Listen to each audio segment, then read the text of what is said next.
दफ़ा पहली दफ़ा बलूचिस्तान हुकूमत ने भी अपना जो है स्टॉल कायम किया है।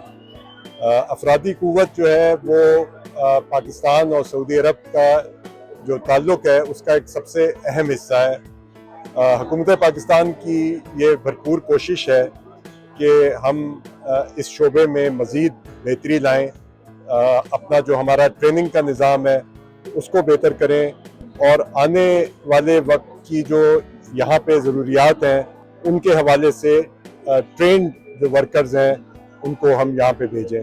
तो सफारत खाना पाकिस्तान भी इस बात की भरपूर कोशिश कर रहा है कि हम यहाँ पे मुलाजमतों के जो बेहतर मौक़े हैं वो उसके साथ अपना हमारा जो प्राइवेट सेक्टर है और जो हमारा ट्रेनिंग का निज़ाम है उसके साथ उनको मुंसलिक करें ताकि हम इस मुल्क में मौक़े मौजूद हैं उसका भरपूर फ़ायदा उठा सकें।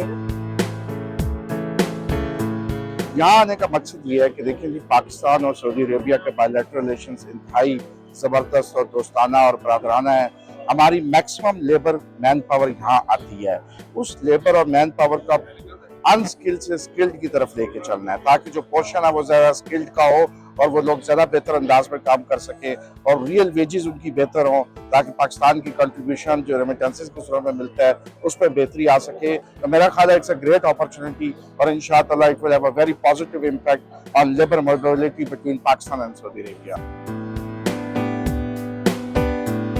और ख़ास तौर पर जो हमारा कंस्ट्रक्शन सेक्टर है इसमें हमारी जो मैन पावर इसकी बहुत शिद्दत से ज़रूरत है। अभी 2030 आ रहा है, उसके बाद 2034 आ रहा है, उसके बाद मक्का में एक प्रोजेक्ट शुरू है। तो मेरा ख्याल है कि अगर हुकूमत और हमारी एम्बेसी अपने आप को इन्वॉल्व करे तो मेरा ख्याल है कि हमें बहुत अच्छा मार्केट में हम पाकिस्तान अपने आप को कवर कर सकते हैं।